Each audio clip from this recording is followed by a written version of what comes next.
On the day Helen Munnings disappeared, her boyfriend did something very strange. It was the middle of a Tasmanian winter, but despite the bitter cold, Adam Taylor, dressed in shorts, set out into the dark of the Bass Strait. What was he doing? And where was Helen?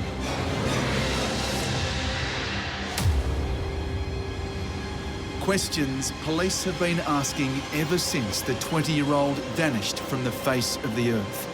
Questions perhaps only Adam Taylor can answer. You were the last person to see her alive? Well, I believe so, yes. Right. Adam Taylor was the last known person to see Helen alive. There's no way I can do this. There's no way you can do this? No. Okay. It's a tragedy that has ripped a family apart. It's okay, Carol. And what's the saddest part about it is that we didn't just lose Helen, like, I lost, like, Mum as well. Like, she's absolutely destroyed by it. And a case that raises serious questions about the police investigation. The van not being forensically tested, the house not being searched for more than a year, the scratches not being photographed. They would suggest that this was a fairly botched investigation from the start. Would you agree? No, I wouldn't. This used to be a thriving community, but these days the remnants of the once mighty pulp and paper mill stand abandoned on the outskirts of town. And it was in the shadow of the old mill that Adam Taylor says he dropped Helen off that night after taking her on a drive up into the bush behind the town. He says she wanted to get out and go for a walk along this beach. But it's a strange place to leave a young woman alone at night. It was cold, it was dark, and Helen was only lightly dressed. And there's something else. Helen was pregnant, claiming that the father of the child was Adam Taylor. Do you understand you're still a suspect? Well, everyone, I know all of that, yes. Yeah. Does that concern you? Well, of course it does. Well, I've got to ask you, Adam, did you kill Helen Munnings? Of course not. You have nothing to do with her death? No. It upsets me that people keep asking and carrying on about it. Adam Taylor may wish everyone would just forget about Helen's death, but Helen's mother, Carol, is determined to make sure that doesn't happen. You're not mincing words there, Carol. No. We want people to remember and know that Helen's been murdered. Shall we go in? Yes, yep. Carol's fight for justice for her daughter now consumes every waking hour. Somewhere in these files, she hopes, the clue that unmasks the killer. That's her there? Yeah, that's Helen's first birthday. Oh, wow. Helen Munnings grew up in Burnie alongside brother Mark and sisters Catherine and Linda. A young girl with the world at her feet. Yes. Helen's life changed dramatically when she met Adam Taylor, a local concreter and tiler. That's the age Helen was when he first met her. Helen was just 16 when she first had sex with Taylor. In Tasmania, the age of consent is 17, which means Taylor, 31 at the time, was having sex with an underage girl. Again, she seems so young in this photo. She's really young. She's a girl. Helen was smitten, but her mother wasn't happy and tried to have Taylor charged with underage sex. Helen hadn't been out a lot. Like, she wasn't a worldly person. She was a child. She's still at school. And he knew that. I told him that. Many of Helen's close-knit circle were also suspicious of her much older lover, including her best friend, Belinda Rasmussen. He's not a very nice man. Didn't like him when I first met him, and then, like, that happens, you know? You know, like how you get, like, that funny feeling, like, in your stomach, like when you don't like someone or something. Yeah, that's what I had with him. Behind the smiles, Helen admitted there was a darker side to the relationship. Was Adam Taylor ever violent towards Helen? Yes, he choked her, and she come running down to my place, saying, yeah, that he choked her and smashed her into the wall and all the rest of it. How many times would this have happened? She told me it had happened a few times beforehand. But this was actually the first time when she'd actually come down, like, to my place, like, as soon as it happened. You looked up to her? Yeah. Helen also told her younger sister, Catherine, about Adam's violent attacks. What did she say?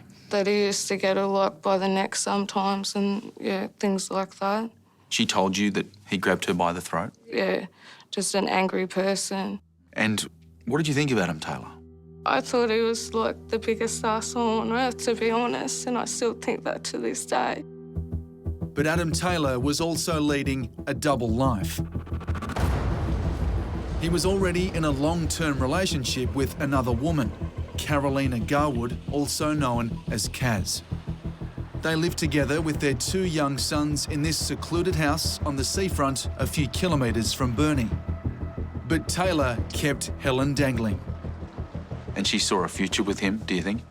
Yeah, because he also said that he was going to leave, like, the girlfriend. I didn't think so, but yeah, she did. When Helen became pregnant not long after her 17th birthday, Adam Taylor initially denied the child was his. He was even denying even knowing Helen till the DNA test proved that he was the father of the child. I mean, telling everyone face to face, look, it's just a little girl I don't know, I've had nothing to do with Helen, right up till the results got back. Helen Munnings became a doting mother, a good mother. But Adam Taylor decided he wanted to share custody, a backflip that fueled an already volatile relationship. He went from being nice to violent very quickly. There was no in between. Helen's cousin, Chris, witnessed one incident firsthand. I took Helen out to his house.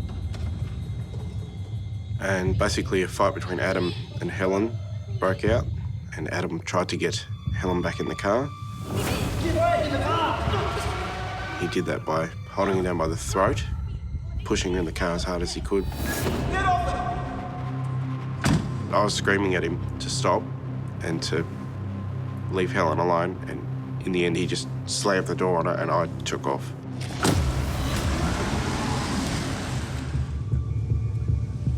Then, in July 2008, Helen discovered she was pregnant again. Adam Taylor paid for the test. A few days later, she and Adam Taylor arranged to meet secretly at the South Burnie Park. I remember seeing her go down towards the laneway, like near my mum's house up the road. And yeah, that was the last time I seen her.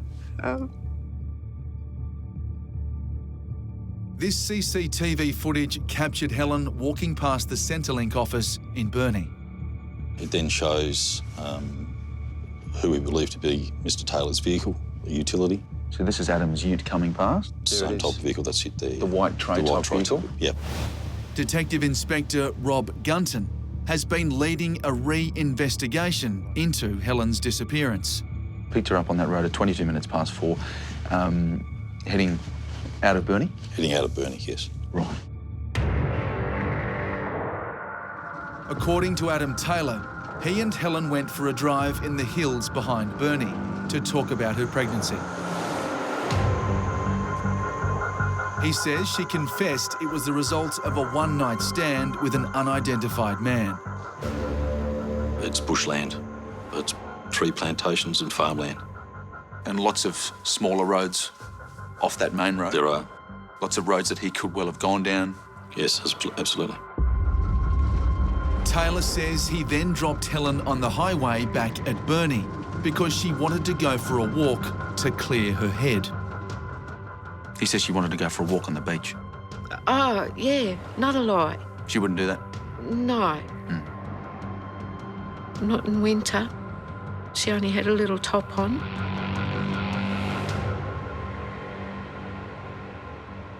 Adam's story that he dropped Helen off that night. Do you believe it? No, not at all. There's no way that she would be walking, like, anywhere in the dark. You know, I've known Helen since grade 7. There's no way that she would ever do that. She wouldn't be getting dropped off to some random place, not if she had to walk, like, you know what I mean? Like, just none of it. None of it makes sense. None of it's true in your eyes. No, it's not. It's like bullshit. When 20-year-old Helen Munnings went missing from Burnie in Tasmania 10 years ago, police went to her ex-boyfriend, Adam Taylor, for answers. You've got to wonder why you're still a suspect. Because I'm the last person to see her. Taylor had taken Helen for a drive that day, but says he dropped her off just outside Burnie because she wanted to take a walk along the beach. If Adam Taylor did drop Helen off here on the edge of the busy Bass Highway, no one saw it. No one saw Helen walking along the beach either. In fact, no one ever saw Helen anywhere, ever again. On Adam Taylor's version of events, after dropping Helen off, he heads back home along the coast to nearby Heybridge. By the time Taylor arrives at his house on the seafront, sometime after 6 p.m, Come guys, time for bed. his live-in partner Kaz is getting the kids ready for bed. Kaz declined to be interviewed for this program, but gave a detailed account to police of what happened next.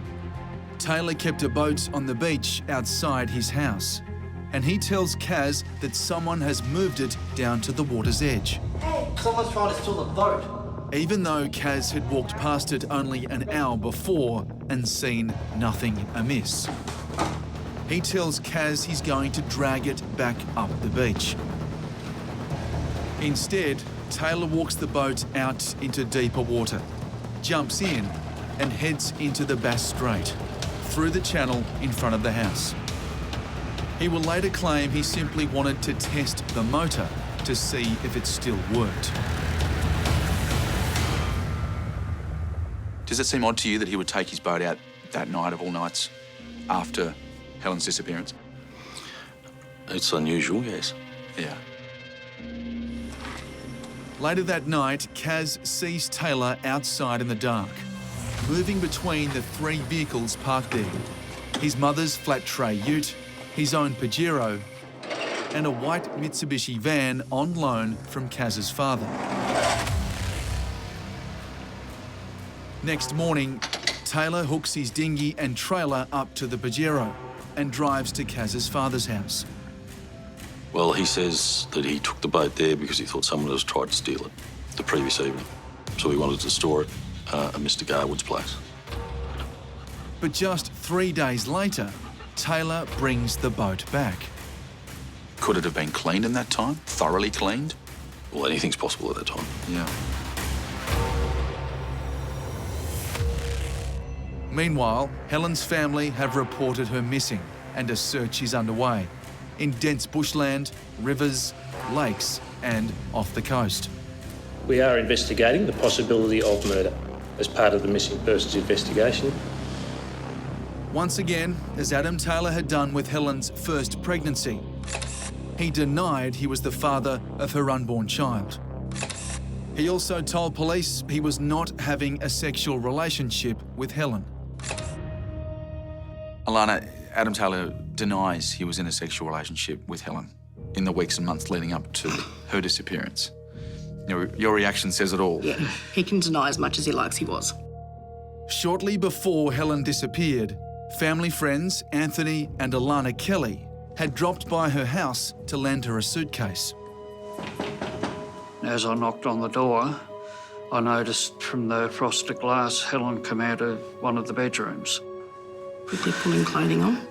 And Adam came out of the same room and he was pulling clothes on himself at the same time, so... They were clearly still in a sexual relationship. Yes. Oh yeah, definitely. Definitely. So what did Helen say to you after that incident? She was in tears, begging us, please, don't tell anyone. You can't tell anyone. But yeah, she was, wasn't she? She was hysterical, bawling her eyes out. What was she so afraid of? Adam's insistence on keeping the relationship secret. He was big on it. Absolutely huge on it. Helen was 2 months pregnant when she disappeared, and her texts to Adam make it clear she was refusing to have an abortion. He was trying to preserve his relationship with Kaz. I'm positive that if Kaz found out that he had got Helen pregnant again, she would leave him, because he told Kaz that he was having no further contact with Helen. Helen was a problem in his life. Yes. Once it was proven that Helen was pregnant, he was the father, he knew that Kaz would leave him. Adam Taylor gave different versions to police of the route he says he took that day, but his account doesn't add up. From the time they left Burnie together to the time he arrived home alone was at least an hour and 40 minutes. But does the drive actually take that long? We're going to test Adam Taylor's story by driving the route he says he took that day. Now, I'm going to start here, where Taylor says he picked Helen up in central Burnie. Now, Taylor says he was driving under the speed limit, just chatting to Helen, and says he didn't stop along the way. Let's find out.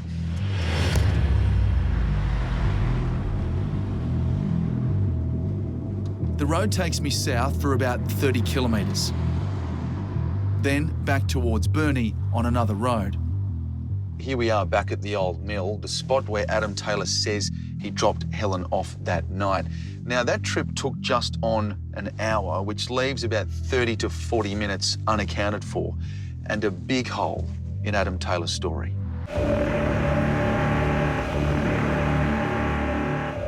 "20-year-old Helen Munnings disappeared from Burnie in Tasmania's northwest a decade ago. She was last seen alive getting into the car of her much older ex-boyfriend, Adam Taylor, a local tiler and concreter. Taylor says he dropped her on the road outside town, in the dark, so she could walk along the beach. She was never seen again. No one has ever been charged over her disappearance. Adam Taylor? And Taylor has never been charged with underage sex, even though Helen and her mother had reported it years before her death.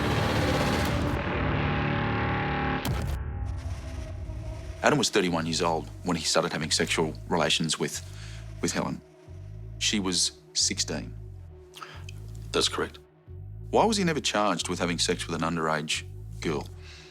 The file was prepared for the DPP. It was investigated. The matter was referred to the Director of Public Prosecutions.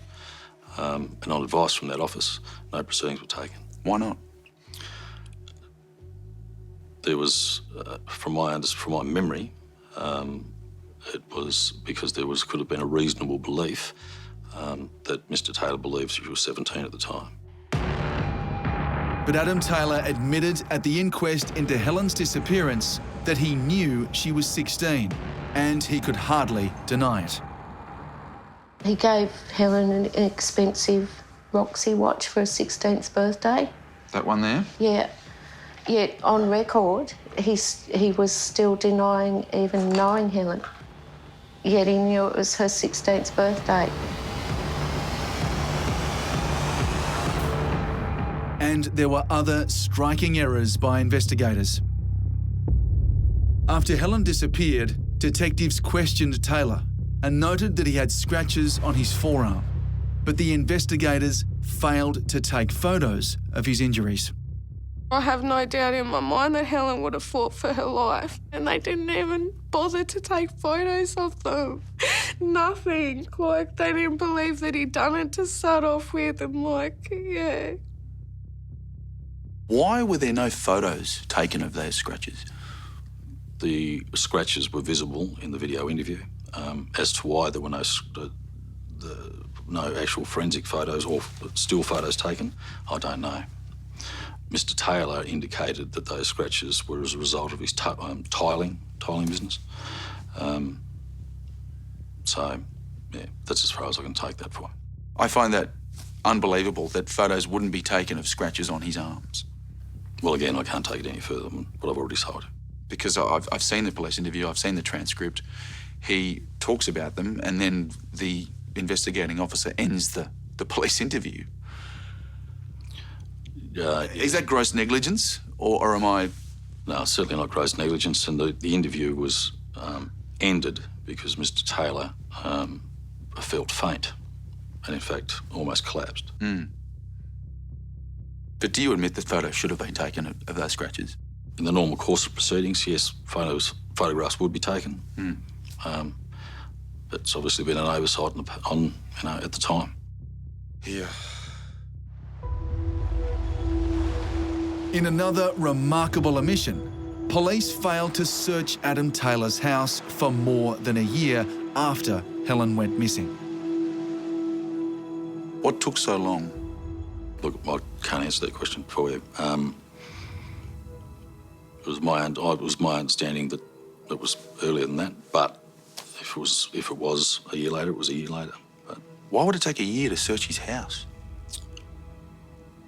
On my reading of the file and on the investigative evidence, or the evidence that was available, his house itself was of little to no forensic value to us. That's not all. When Adam Taylor's live-in partner Kaz was interviewed by police 12 months after Helen disappeared, she revealed that Adam had been driving her father's van during this period, and that Adam Taylor was moving between it and the other cars outside his house on the night Helen disappeared.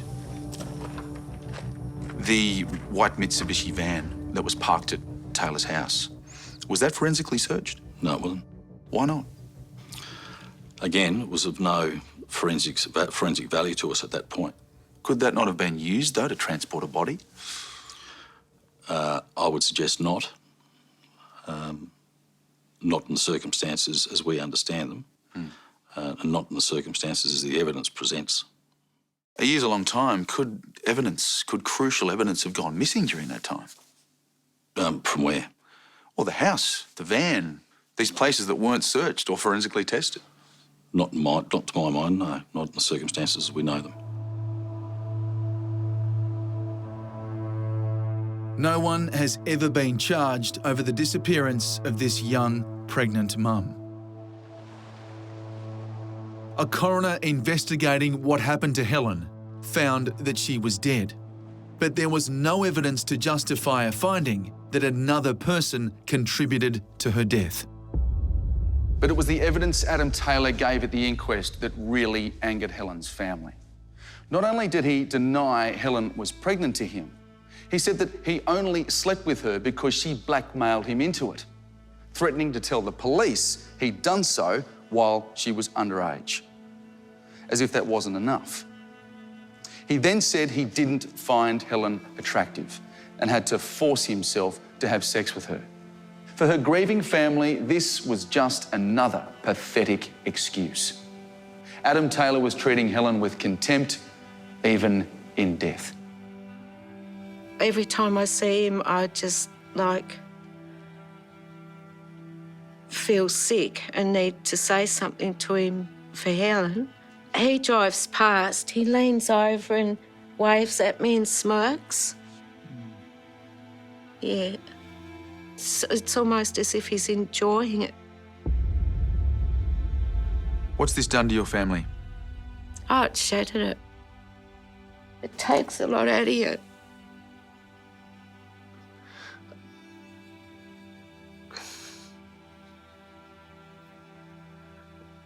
To hate someone so much, you know. And then you have to see him. Adam Taylor still lives just outside Burnie. Adam Taylor, Alex Cullen from the Sunday Night program on... And that's where we caught up with him. Some questions to ask you about your ex-lover, Helen Munnings.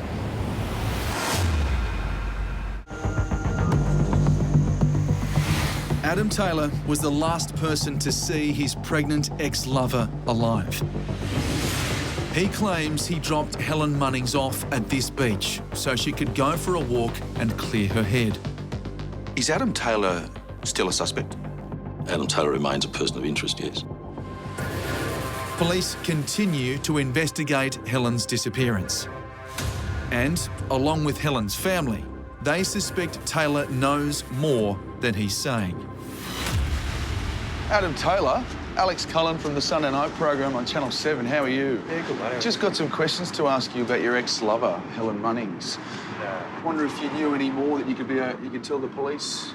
Any more information at all? No, not at all. Okay, I just wondered, just a couple of questions for you. Why you took your boat out that night, the day she disappeared? I'm not going to do any of this, mate. What's that, sorry? You could have approached me, but I'm... Well, we can still have a chat. I mean, we can talk about what happened to her. Do you have any more information at all? Do you know what might have happened to her? Not like this, mate, no. Do you know where she's gone? Anything you want to say to the family, Adam? Anything you want to say to Helen's family at all? Anything you want to say to her family, Helen's family? Adam Taylor may have been hoping for a quick escape, but he hadn't counted on the alcohol interlock device fitted to his car. Do you know anything about her disappearance at all? You can wind the window down and talk to us. We're just here. Anything you want to say at all? Mate, everyone misses her as much as their family. That's the thing. This is the thing that gets me. I mean, obviously, this is taking me on the pocket. Do you understand you're still unsuspect? Well, everyone. I know all of that, yes. Yeah. Does that concern you? Well, of course it does. Right. And it concerns me, it concerns my boy, it concerns my whole family, everyone else. Yeah. Yeah, it does. I mean, it's a horrible, touchy situation. Yeah. I mean, of course, this is very confronting doing something like this for me. I've never experienced anything like this in my life. What do you know of her disappearance? What can you tell us? What was she like that day? Nothing more than you'd read in the coroner's report. So. Right. I mean, everything I've ever said was all in the coroner's report. You were the last person to see her alive? Well, I believe so, yes. Right. Right. Police believe that as well? I would never clue what the police believe, mate. You've got to wonder why you're still unsuspect. Well, because I'm the last person to see her. That's Yeah. I mean, you go over and over the same questions forever, but end of the day, mate, I know where I stand. Yeah. Yeah. I've got to ask you straight out. Did you kill Helen Munnings? Of course not. You have nothing to do with her death? No. It upsets me that people keep asking and carrying on about it. Yeah. Anyway, good luck. We tried to arrange to speak further with Adam Taylor. He refused. It doesn't surprise Helen's mother, Carol, who now spends her days poring over thousands of police and court documents and doing the work that she believes investigators should have done in the first place. And she's paid a high price for pursuing justice for her daughter. Helen's little boy now lives with Taylor's mother, and Carol has not been allowed contact with her own grandson. How often have you seen him in the last 9 years? Once. That was the only time? Yeah, it's nuts. It really is, because I've got very little rights, really. Now, on the 10th anniversary of Helen's disappearance, her family isn't giving up hope that someone will come forward with a piece of evidence to close the case and allow them to lay Helen to rest. So what now? I don't know, just wait for karma. Hopefully somebody might be watching this program and they know something.